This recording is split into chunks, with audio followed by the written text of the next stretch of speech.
estar na casa do Senhor, né? Um louvor bem antigo, lá dos tempos dos meus primórdios, que diz: bom estarmos aqui louvando a Deus, bom é adorar o teu santo nome. Tempo para isso, tempo para isso. Nascer praise faz, deixa pra lá, com certeza. Amém? Vamos dar continuidade no livro de Romanos, ou na carta de Paulo aos Romanos, né? Alguém sabe qual é o capítulo nós estamos? 9. Oi? 9. Ah, que bom, né, irmão? Que bom que hoje não tem nem pegadinha hoje. Amém? Vamos colocar de pé? Vamos ler dois versículos aqui da palavra de Deus. Romanos capítulo 9, verso 1. Amém? Encontramos?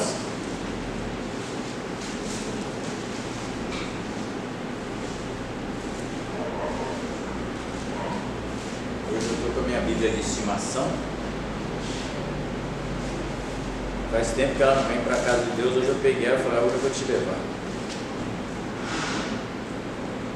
Essa Bíblia aqui tem 24 anos que eu uso ela. 24 anos. Para Jesus. E graças a Deus por isso. Romanos 9:1. Em Cristo digo a verdade, não minto, dando-me testemunho a minha consciência no Espírito Santo, e tenho grande tristeza e contínua dor no meu coração, porque eu mesmo poderia desejar ser separado de Cristo por amor de meus irmãos, que são meus parentes segundo a carne. Senhor, em nome de Jesus, nós lemos a Tua palavra, e a Tua palavra é santa, ela é poderosa, ela é digna de toda a honra, de toda a glória e de toda a aceitação. Nessa noite fala conosco, Senhor, e nos ajuda, nos traz, ó Deus, o entendimento e a revelação, que nós estamos aqui, Senhor, para glorificar e para exaltar o Teu santo nome. Por isso, Pai, fala conosco, tira todo eu, toda arrogância, prepotência, e nos ensina, Senhor, porque verdadeiramente sem Ti eu nada sou, Pai, e eu preciso da Tua graça e da Tua misericórdia para Te louvar e para Te bendizer, em nome de Jesus. Amém e amém. Amém? Eu estava vendo a ministração da Carol na terça-feira passada, e ela falou que ficou perdido em São Paulo dando volta na rotatória, né? Aí o avô dela falou: se fosse para dar a volta na rotatória eu tinha ficado em casa. Eu falei: puxa vida, né? Interessante isso, né? Então aqui o capítulo de Romanos, né, que foi lido a semana passada, talvez seja o capítulo mais cantado, mais pregado e mais falado nas igrejas, né? Esse capítulo 8 de Romanos. Quem nos separará do amor de Deus, né? Nem fome, nem principado. Todos os dias, aí você vê, né? Você vê lá como ela ministrou aqui: se Deus é por nós, quem será contra nós, né? E tem toda uma liturgia de adoração, porque é um cântico, o capítulo 8 de Romanos. Ele é um cântico, né? Ele é adoração, ele exalta a bondade e a grandeza de Deus. O capítulo 9, por sua vez, ele vai tratar de uma nação. Quando você olhar, você ler o capítulo 9 de Romanos, você vai entender que Paulo vai estar falando do passado de Israel, né, e de sua origem. Esse capítulo 9 é o berço do calvinismo, né? Para quem não sabe, o calvinismo são aqueles que acreditam que há pessoas que são salvas e há pessoas que foram criadas para serem condenadas.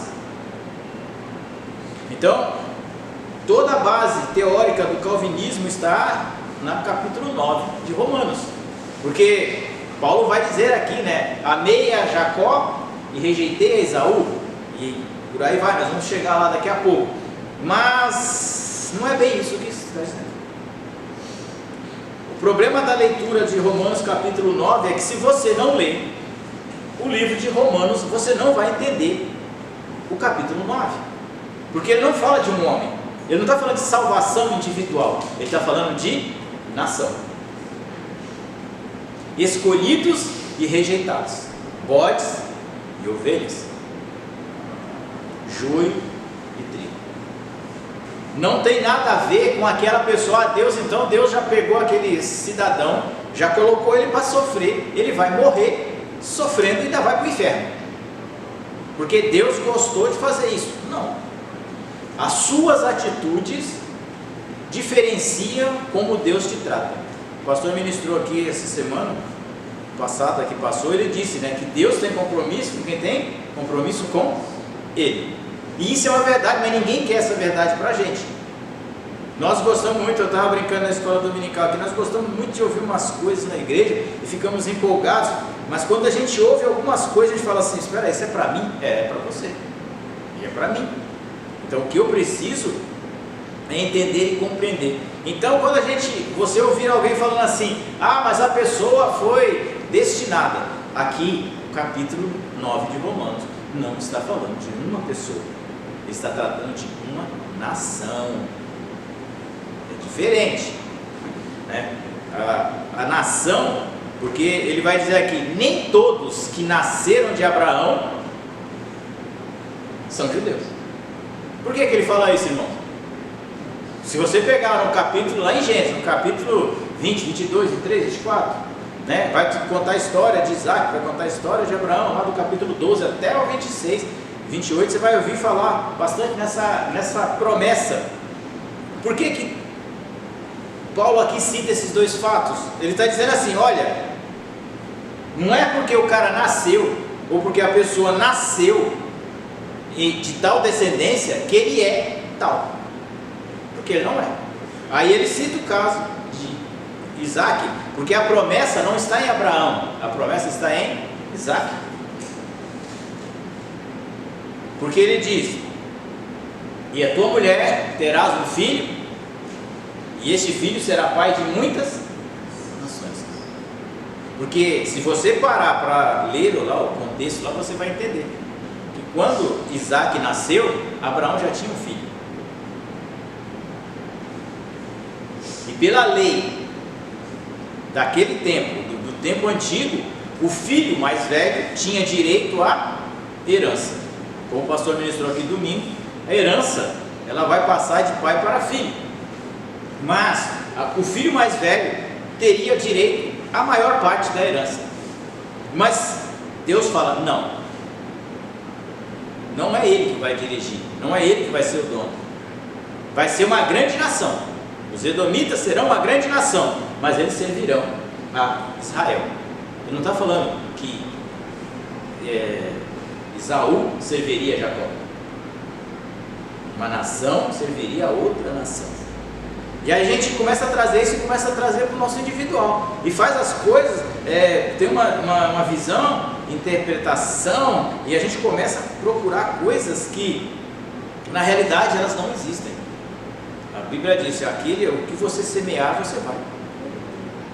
Não acha, o fulano de tal nasceu para sofrer. Não, ninguém nasceu para sofrer, irmão. Nós nascemos para adorar a Deus. Eu e você nascemos para buscar a Deus, adorar a Deus. Nós nascemos em imagem e semelhança de Deus. Agora, o que eu faço com a minha vida, o que você faz com a tua vida, não compete a mim, compete a você. Vamos deixar isso bem claro assim. Eu gosto de culto de ensino, porque culto de ensino a gente sai daqui mais forte, mais firme, ou não, né? E aí a gente faz, por que Paulo traz essa conjuntura de Abraão e Isaac, né? Jacó e Esaú? Porque Jacó, Isaac e Ismael. Por quê? Porque Ismael nasceu natural. Teve milagre no nascimento de Ismael? Teve? Nenhum.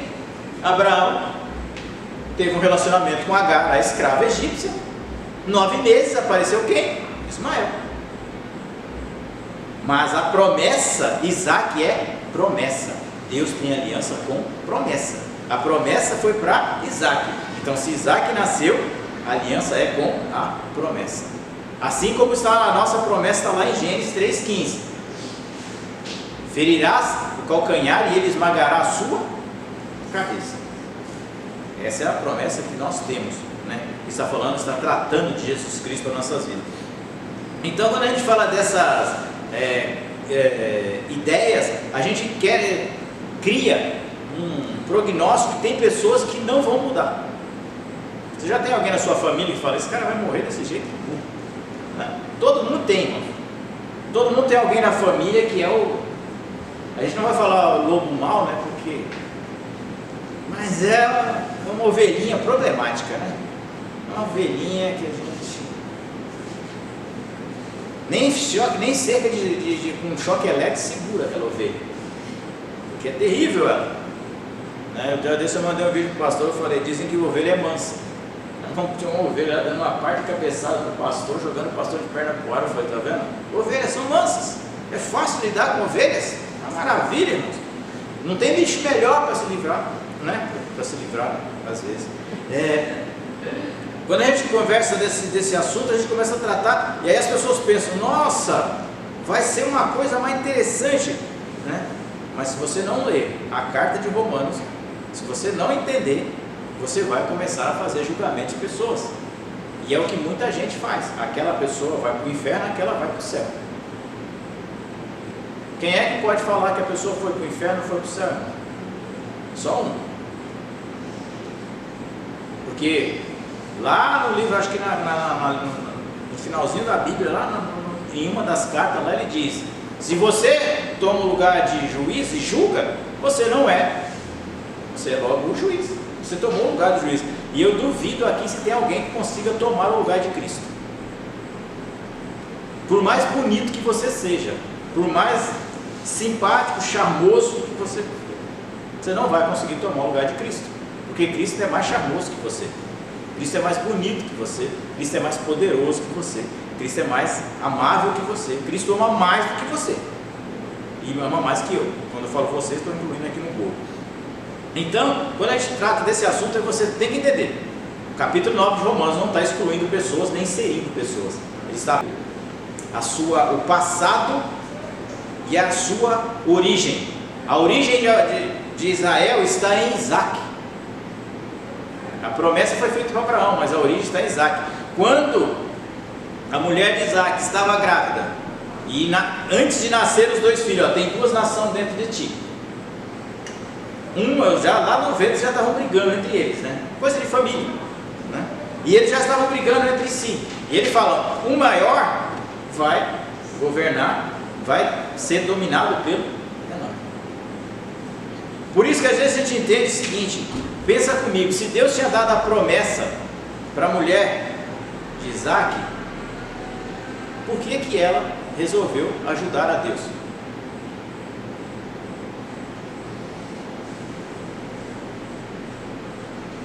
Nós temos o hábito gostoso de querer ajudar a Deus. Você sabe quando é que Deus dá risada na Bíblia? Alguém já viu falar, Deus riu? Vocês nunca leram? Nunca leram? Eu já. Está escrito, quando você tenta ajudar a Deus, Deus ri. Fala, não é possível, você querendo me ajudar. Não, você está brincando, né, irmão? Sério, Deus ri. Porque é tão ilógico você ajudar o Criador. É o Criador, é que nem o seu filho, que nem hoje em dia, estava lendo uma reportagem sobre criança e educação. Eu vi pela primeira vez na face da terra, os pais estão mais inteligentes que os filhos. Gente, a coisa está feia. Geralmente os filhos são mais inteligentes que os pais. Você pode reparar, olha para você, para o seu pai, para sua mãe, lá atrás. Hoje em dia os pais estão mais inteligentes que os filhos. Por quê? Porque nós temos uma geração, aqui não tem ninguém assim, eu posso falar, ninguém vai me ver mesmo. Então tem uma geração hoje de preguiçosos, totalmente preguiçosos. Eu sou um preguiçoso, eu me tornei preguiçoso, o sistema me fez me tornar preguiçoso. Eu não sei nem o número de telefone, eu sei 2 números de telefone.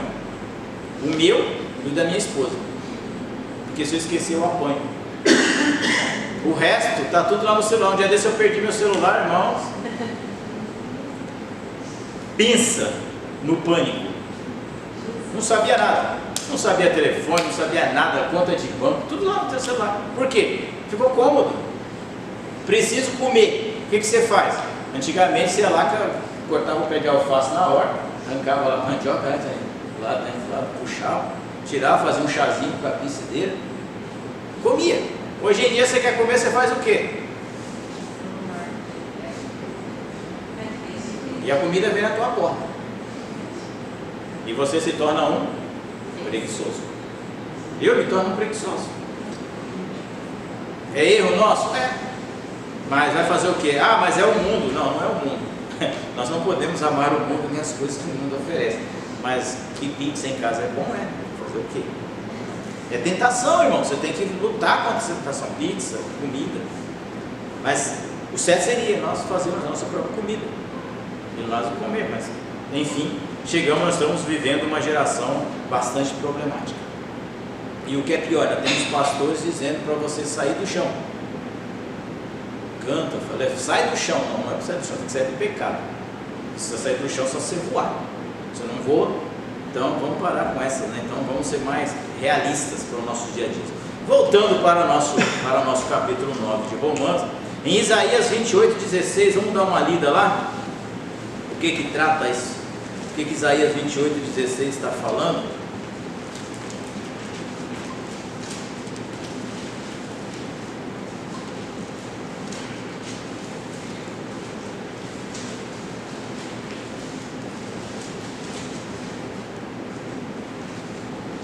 Encontramos? Agora hoje nós estamos acústico. Então vamos aí no gogó mesmo. 28:16. Diz assim: portanto, assim diz o Senhor Jeová. Não é qualquer Senhor não, tá? Eis que eu assentei em Sião uma pedra já provada, pedra preciosa de esquina, que está bem firme e fundada. Aquele que crê não se apresse. Quando Paulo começa o capítulo 9 de Romanos, ele fala assim: eu queria ser anátema, eu queria estar fora dos planos de Deus, para que o meu povo reconhecesse o Evangelho, para que a minha nação reconhecesse que Cristo é o Senhor, Ele é o Messias. Mas o povo de Israel, a nação de Israel, rejeita o quê? A pedra de esquina. Eu até brinquei na escola bíblica domingo, falei, tá vendo, gente, que as pessoas pensam que não. Moisés era o homem mais manso da terra. Foi lá, Deus falou para ele, fala para a pedra soltar água. Ele foi lá, em vez de falar, soltou o cajado na pedra lá e perdeu a linha. Por quê? Porque aquela pedra é a pedra de esquina. A pedra simbolizava Jesus Cristo. Então essa pedra de esquina, ela foi colocada no meio do povo de Sião. Foi Deus que colocou. E tem uma outra passagem que diz: de todo aquele que for contra ela será esmagado. Então o povo, a nação de Israel, não aceitava a Cristo de forma nenhuma. Eles não concordavam e não concordam até os dias de hoje. Não é que é uma coisa que passou, não, é uma coisa que está acontecendo hoje. E o capítulo 9 de Romanos, o capítulo 9, o capítulo 10 e o capítulo 11 é um capítulo só. Só para você ter um conhecimento. Não existe 3 capítulos, 9, 10, é um só, fala de um assunto só, a nação de Israel. No capítulo 9 fala da sua origem e do seu passado. No capítulo 10 vai falar do seu presente e no capítulo 11 vai falar do seu futuro, da nação, né? E aí a gente trata quando Paulo escreve isso, ele está falando, eu queria ser lançado fora, mas que minha nação, os meus irmãos de carne, entendessem a pregação do Evangelho, porque tinha mais pessoas não judaicas na igreja aceitando a Cristo, como tem até os dias de hoje, do que pessoas judeus. Por quê? Porque Paulo era diferente? Não, Paulo era judeu, cresceu aos pés de Gamaliel, conhecia a lei, era um homem dotado de toda inteligência, de toda sabedoria, de toda a letra, e ele encontrou a Cristo lá, né, no caminho de Damasco. Mas quando a gente vai entendendo e compreendendo, ele fala assim: eu largava tudo, eu abria a mão, eu queria ser anátema. Anátema significa maldito, quer dizer, sem graça. Quando a gente fala que a pessoa é desgraçada, todo mundo cai, né, fica tudo arrepiado, né? Nossa, você é um desgraçado. O que é? Desgraçado é uma pessoa sem graça, sem o amor de Deus. Nada mais que isso, irmão. Mas as pessoas ficam bravas. Nossa, eu não sou desgraçado. Não, realmente. Nós não somos, né?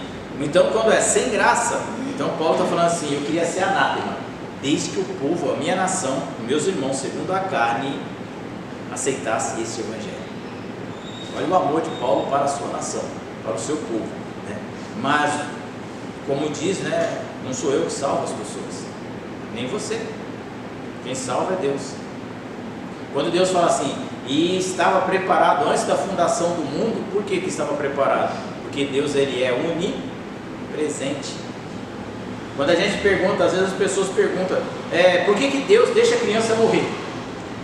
Alguém nunca fez essa pergunta aqui, não? De vez em quando você está crente meio louco, aí você fala, por que Deus deixa a criança morrer? A criança tão boazinha, não tem pecado, não tem nada, porque a Bíblia diz que não tem.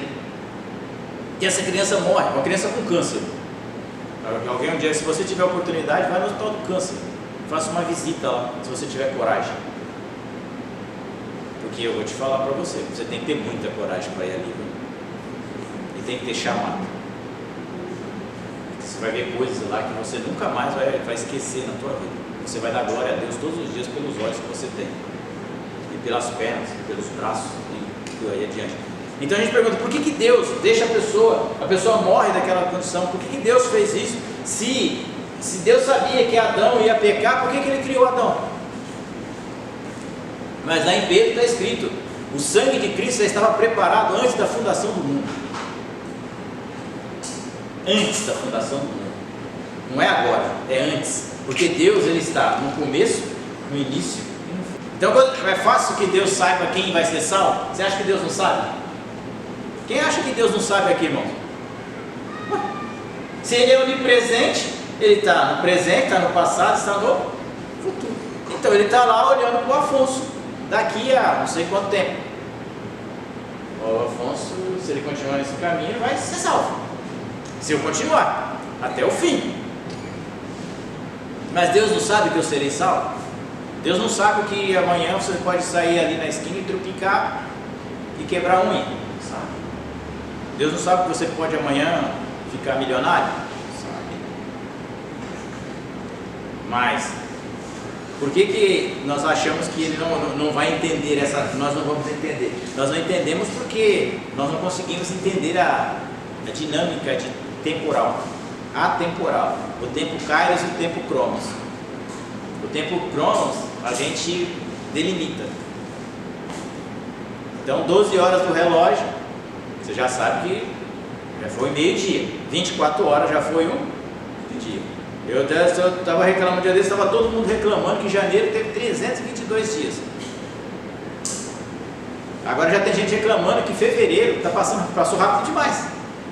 A gente não quer, né, a gente sempre brinca, a gente não quer resolver o problema, a gente quer mesmo reclamar. Se está calor, nós reclamamos que está calor. Se está frio, nós reclamamos que está frio. Mas você quer resolver? Não, eu não quero resolver, eu só quero reclamar. O negócio é reclamar. Eu estou de plantão. Então o tempo nosso, quando a gente fala da expectativa de vida do nosso tempo, eu estava comentando um dia desse, eu falei que o meu primo estava rindo à toa, estava empregado, um bom emprego. Tinha seu filho de 3 anos, esposa, casa, carro,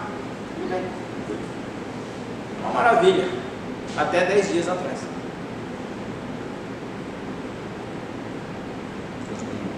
Um senhor de 34 anos sofreu 2 AVCs. Infelizmente ou felizmente o Senhor o recolheu com 34 anos. Tempo de Deus. Será que a gente estava preparado? Será que ele sabia qual é o tempo, qual é a hora? Então Deus sabe. Deus sabe. Então a gente tem que estar sempre preparado. Eu sempre falei um dia desse aqui, né? Você lembra lá na Síria que deu aquele terremoto? Será que alguém estava preparado? Eu garanto para você, irmãos, que muita gente tinha feito sua marmita para ir trabalhar no outro dia. Tinha deixado o material da criança para ir para a escola. Tinha preparado o seu exame médico para ir ver como é que estava a sua saúde. Tinha preparado, deixado tudo pronto para sair. Não saiu. Será que Deus não sabia disso? Sabia. Porque Deus conhece todas as coisas, Deus é dono do tempo, Ele criou o tempo. E o tempo que Deus move é diferente do nosso tempo.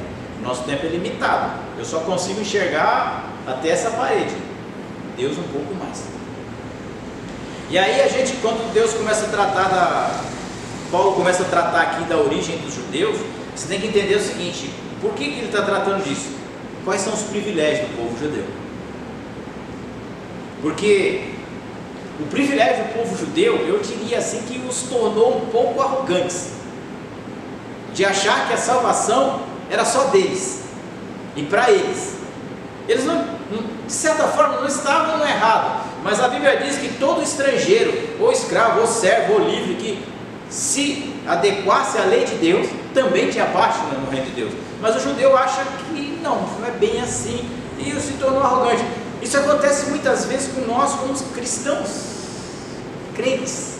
Nós achamos que merecemos a salvação mais que o outro. Tem igreja que diz que o cara só é salvo se for lá. Se ele for em outro lugar, já era. Pobre daqueles que morreram da igreja de Paulo, de Pedro, está tudo lascado. Rodou tudo, irmãos. Não, minha igreja boa é a minha, mas sua igreja tem quanto? 50 anos. E as outras? As outras têm 2.000.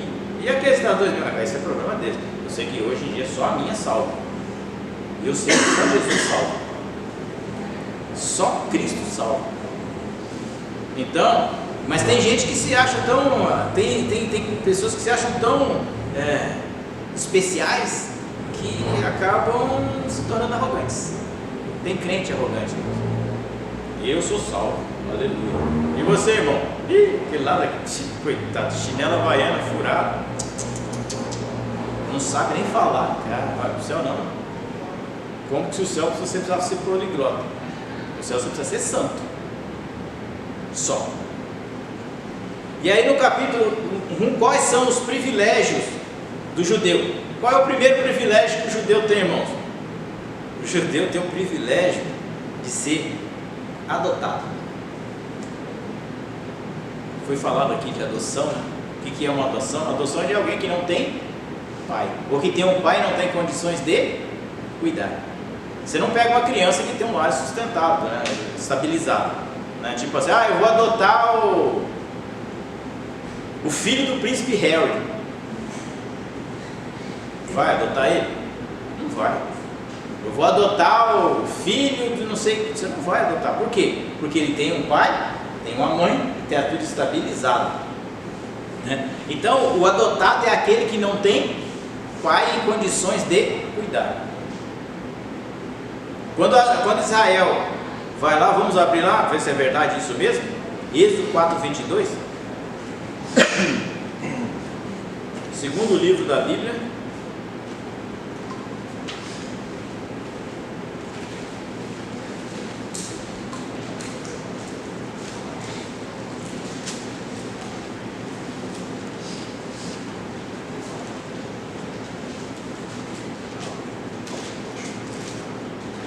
Êxodo 4:22 diz assim, encontramos? Então dirás a Faraó, quem está falando? Deus. Então dirás a Faraó, assim diz o Senhor, Israel é meu filho, meu primogênito. Aqui está o primeiro benefício do povo judeu: ser adotado. Assim como nós fomos adotados lá no capítulo 8, que Deus fala assim, que Abba, Pai. Da mesma maneira que Deus adotou Israel, adotou a mim e a você, pela fé. E ele está dizendo assim, o primeiro passo para você entender isso é adoção. Deus falou, eu vou cuidar desse povo. Como pai, Deus fala assim, eu vou guiar esse povo. Às vezes o guiar de Deus nos leva a lugares estranhos, a desertos, nos leva a passar por meio de inimigos, nos põe diante de muralhas, nos põe diante da escassez, da falta d'água, da falta de comida. Mas o pai nunca vai deixar o seu filho perecer. Não Deus. A Bíblia diz lá no livro de Isaías, né? Pode a mãe por acaso esquecer do filho que amamenta. Contudo, eu, Senhor dos Exércitos, jamais esquecerei de ti. Isso é fantástico a gente ouvir isso. Então o primeiro privilégio de Israel é ser adotado. Foi o primeiro. O segundo privilégio é a glória. No tempo antigo, Êxodo capítulo 16. Vamos lá. Porque isso está inserido no capítulo 9 de Romanos. Êxodo 16, o verso 10. Diz assim: E aconteceu que quando falou Arão a toda a congregação dos filhos de Israel, e eles viraram para o deserto, eis que a glória do Senhor apareceu na nuvem. Então, o segundo privilégio, eles tinham a glória de Deus andando com eles. Eles queriam a glória de Deus, irmão? Não. Por quê? Porque para ter a glória de Deus, você precisa ter parâmetros. Você precisa ter uma disciplina, você precisa ter uma vida. Todo mundo fala, Deus é lindo. Eu concordo plenamente, Deus é maravilhoso. Mas a segunda característica dessa é a glória de Deus. Arão termina de fazer o holocausto, termina de fazer a adoração, quando o povo olha para o deserto, vê a nuvem e a glória de Deus. Uma manifestação do poder. Eu não imagino como foi aquilo, irmãos. Se era raio, se era luz, se era fogo, se era o que era. Mas eu garanto para você que fez muita gente se apavorar, fez. A terceira coisa, o terceiro privilégio do judeu, da nação judaica, é a aliança. Perguntando, alguém sabe quantas alianças nós temos na Bíblia? De Deus para o homem? Eu sei que os estudiosos da escola bíblica estão todos afiados, loucos para falar. Nós temos algumas alianças, Nós temos a aliança noética, que foi feita com Noé. Essa aí você nunca vai esquecer, é a aliança do arco-íris. Essa você nunca mais esquece. Toda vez que você vê o arco-íris no céu, você lembra, foi Deus fazendo aliança com Noé. Nunca mais acabaria a terra em água. Vai acabar em fogo, mas tudo bem. Mas em água não. Está tranquilo, suave, de boa. Tem a aliança adâmica, aliança noética, aliança abraâmica, aliança com Jacó, aliança com Davi, e assim nós vamos até chegar à aliança com Cristo, que é a última, perfeita aliança, não precisa de outra, já está resolvido o problema. Então, aliança, Efésios. Vamos lá em Efésios capítulo 2, o verso 12.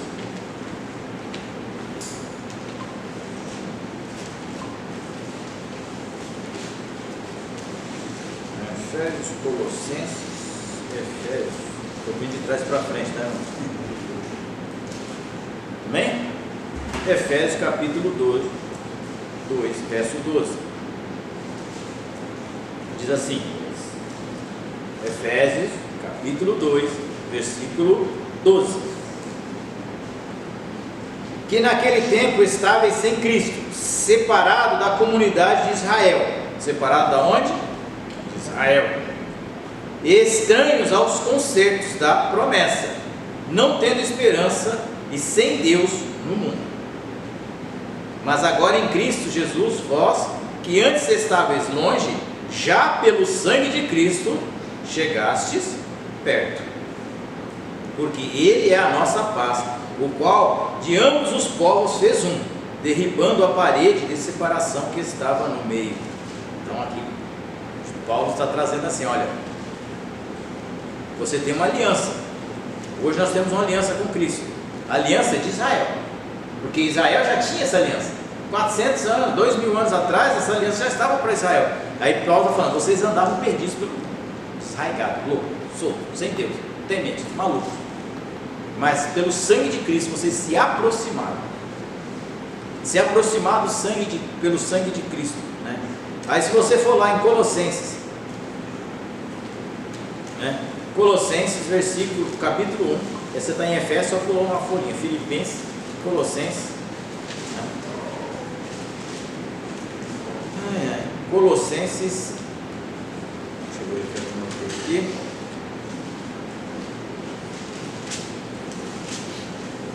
Colossenses 1, versículo 11 e 12. Diz assim: corroborados em toda a fortaleza, segundo a força da sua glória, em toda a paciência e longanimidade, com gozo, dando graças ao Pai, que nos fez idôneos para participar da herança dos santos na luz. São alianças. João 10,16.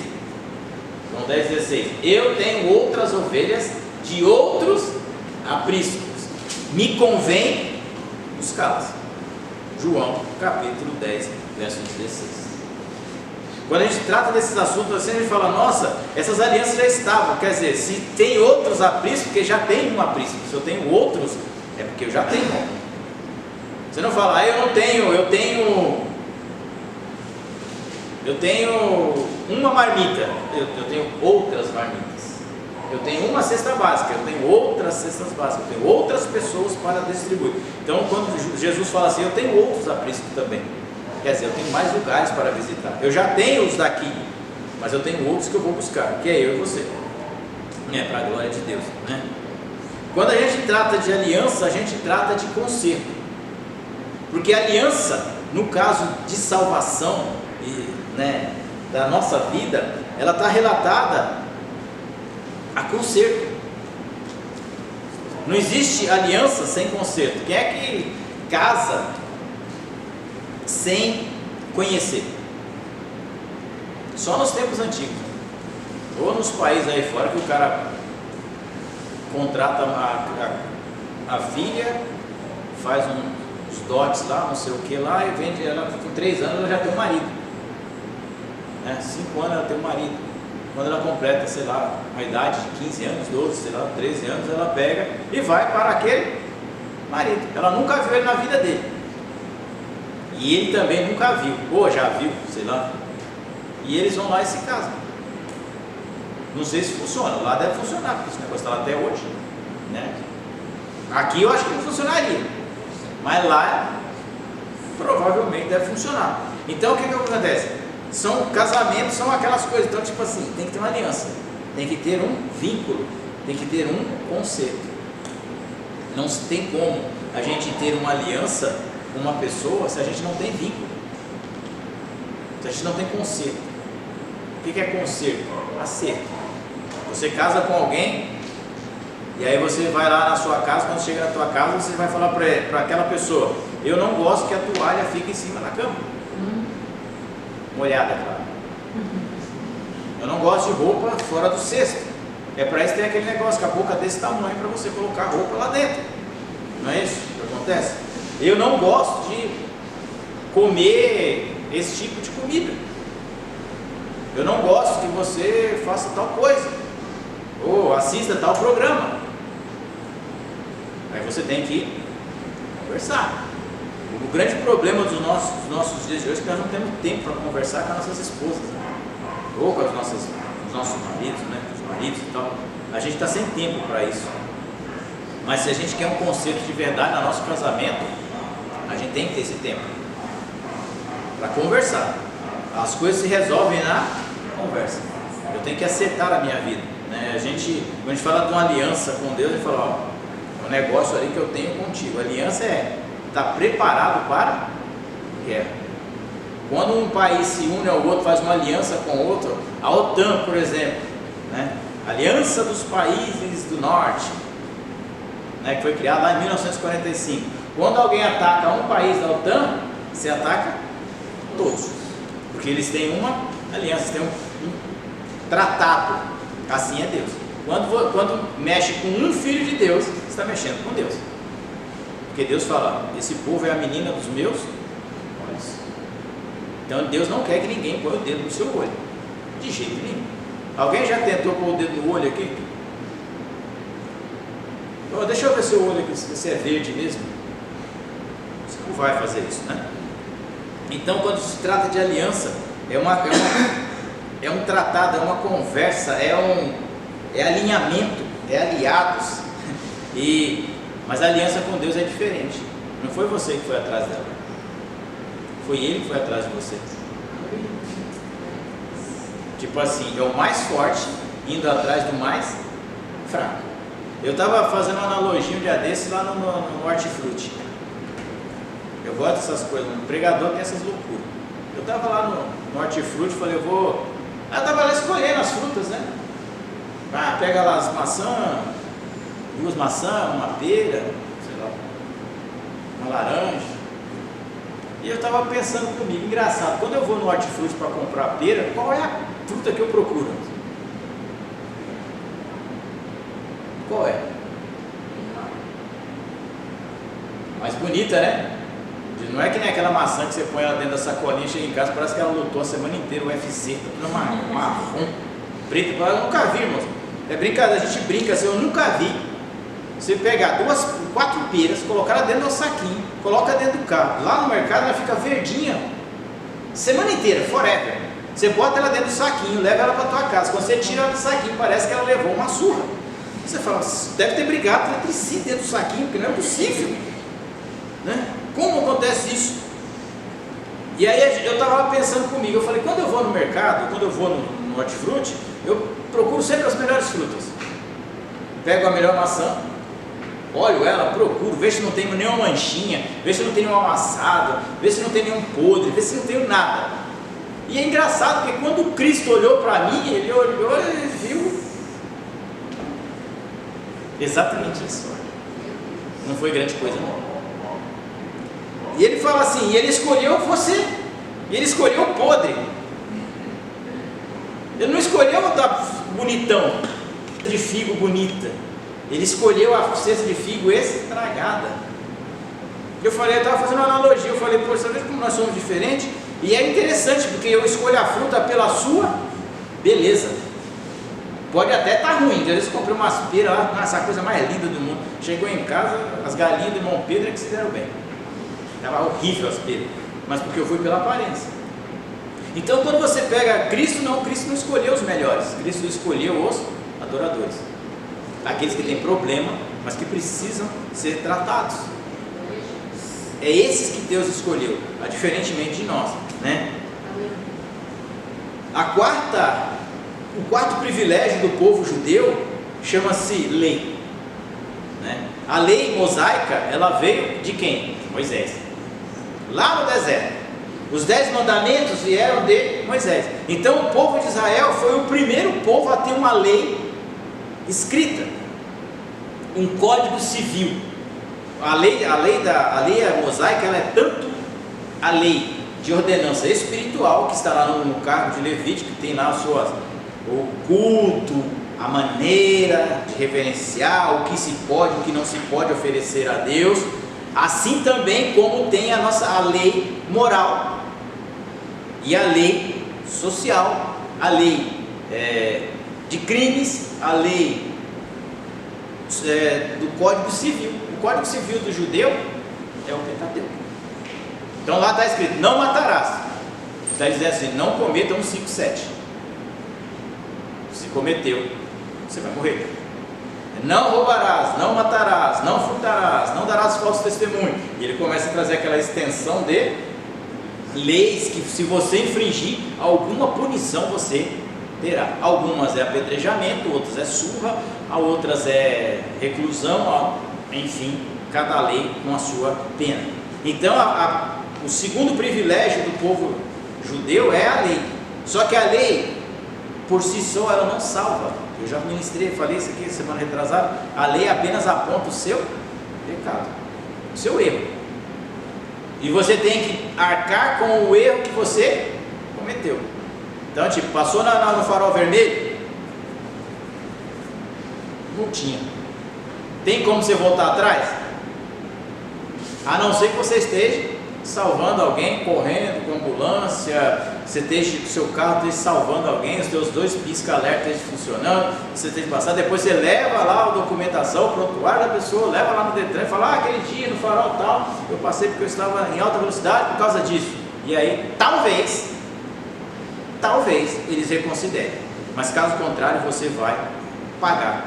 A lei era essa. Então, não matarás. Matou, o que acontece? Morrerá. Não roubarás. Roubou, devolve 4 vezes mais.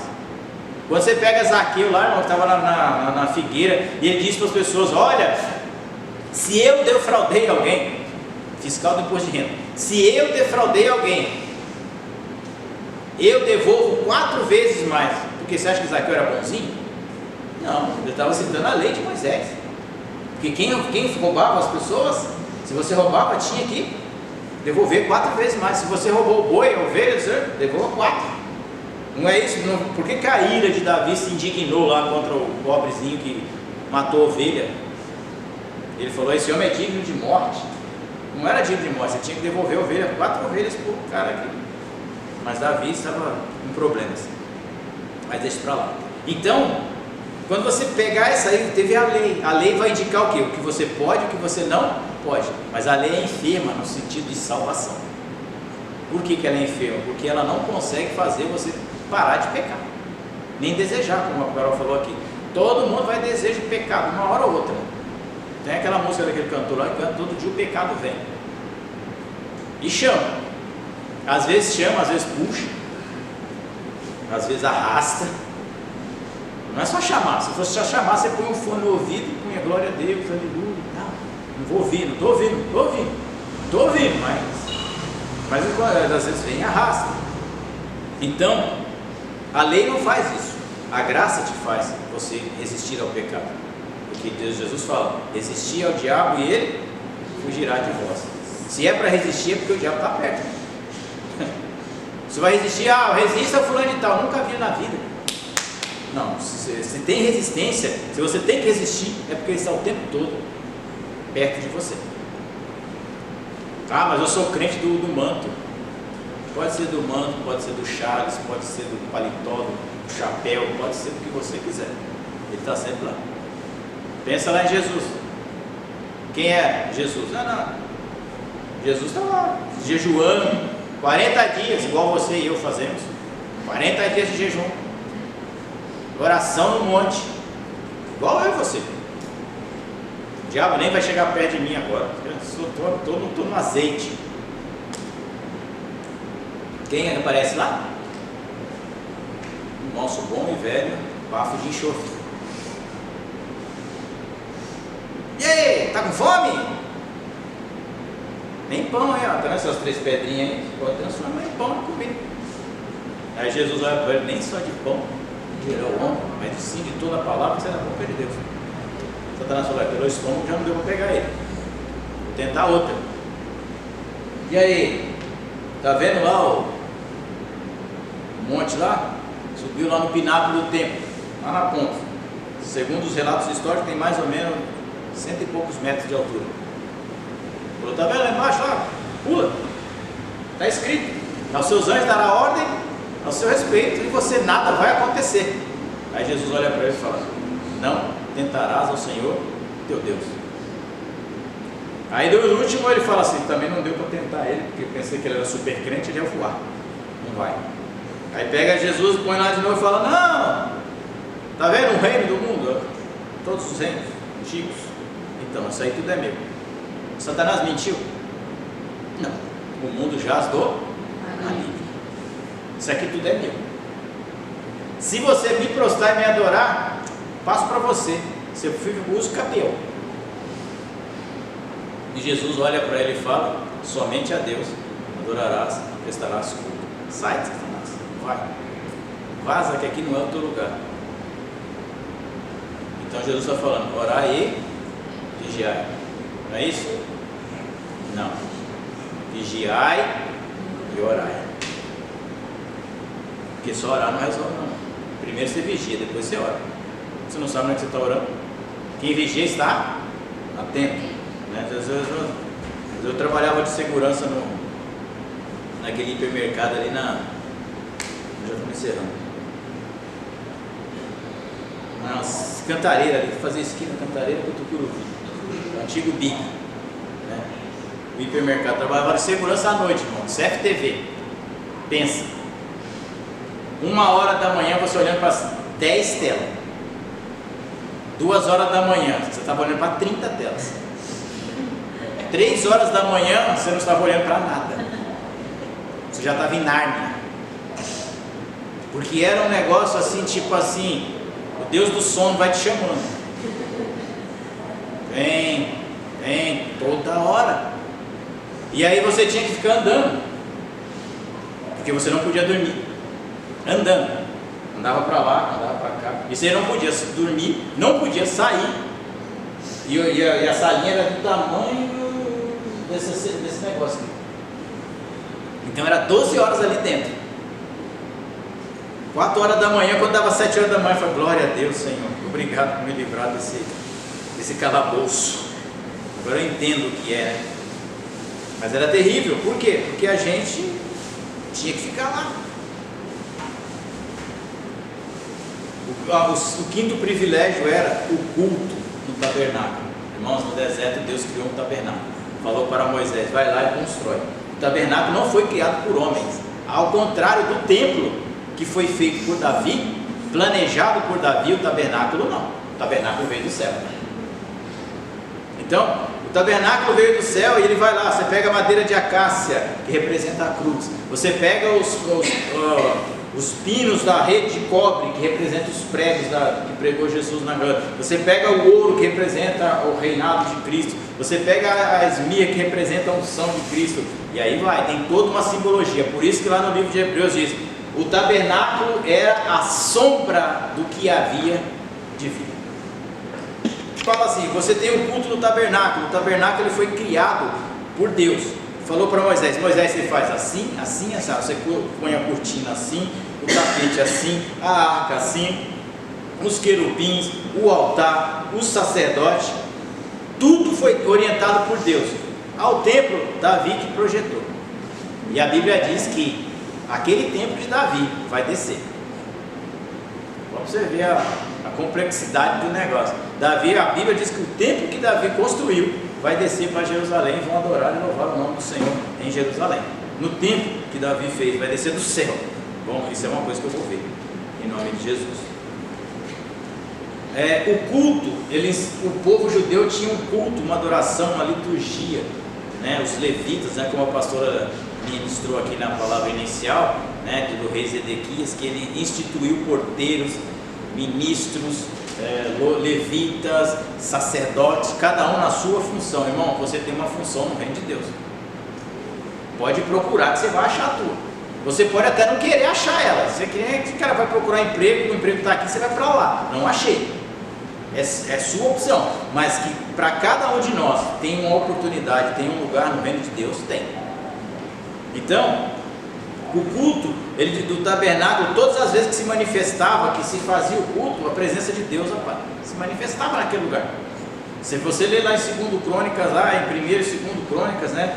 1 Reis, 2 Reis, 2 Crônicas, você vai ver quando se manifestava o poder de Deus dentro do templo, ninguém conseguia ficar em pé. Os sacerdotes caíam da presença de Deus, da glória de Deus que se manifestava. Era um culto de ação de graça.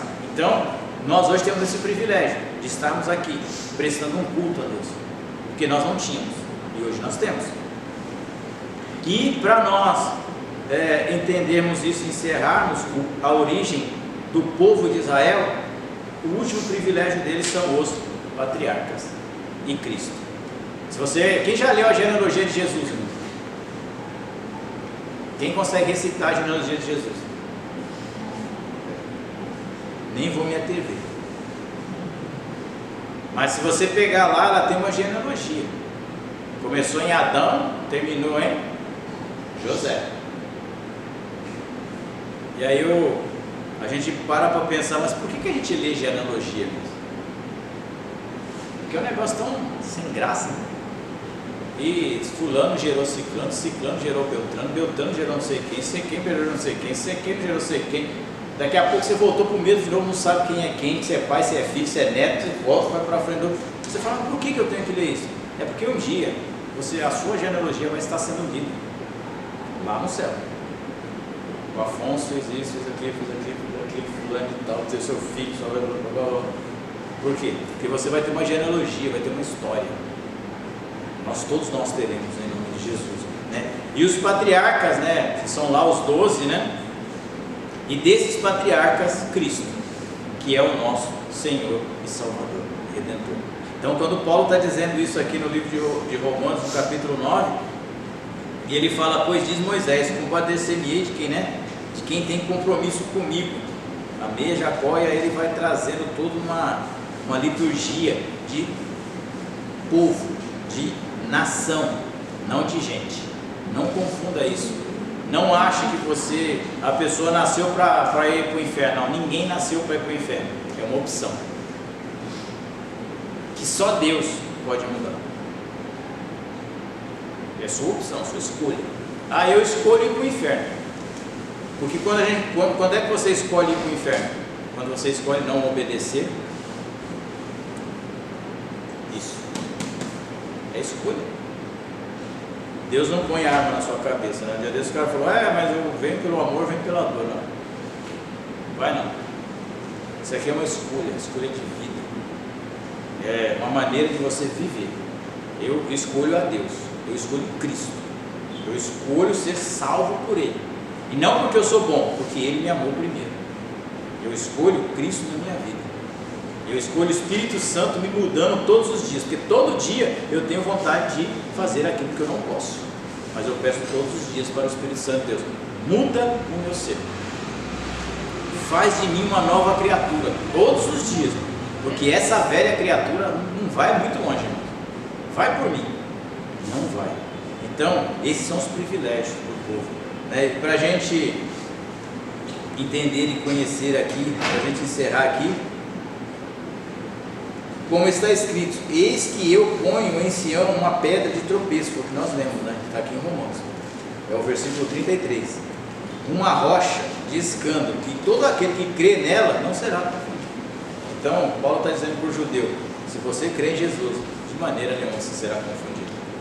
Porque o que é ser confundido? Ser enganado, não ter opinião, não ter razão. E não tem coisa pior, irmãos, que nós sermos crentes confundidos. Um dia está de bem com Deus, outro dia está de mal, um dia está alegre, outro dia está triste. Um dia não sabe se quer Cristo, outro dia sabe que está doido por Cristo. Não, nós temos que ser constantes. Sejam firmes e constantes, porque a glória de Deus, a coroa da vida, está para aquele que for até o fim. Não é a metade do caminho, não. Você tem que chegar até o fim, passar a linha de chegada. E quando é que você passou a linha de chegada? Quando Deus te recolheu, você passou a linha de chegada. Aí, meu amigo, daí para lá não tem mal o que fazer, não. Aí é com você e Deus. Amém? Vamos colocar de pé?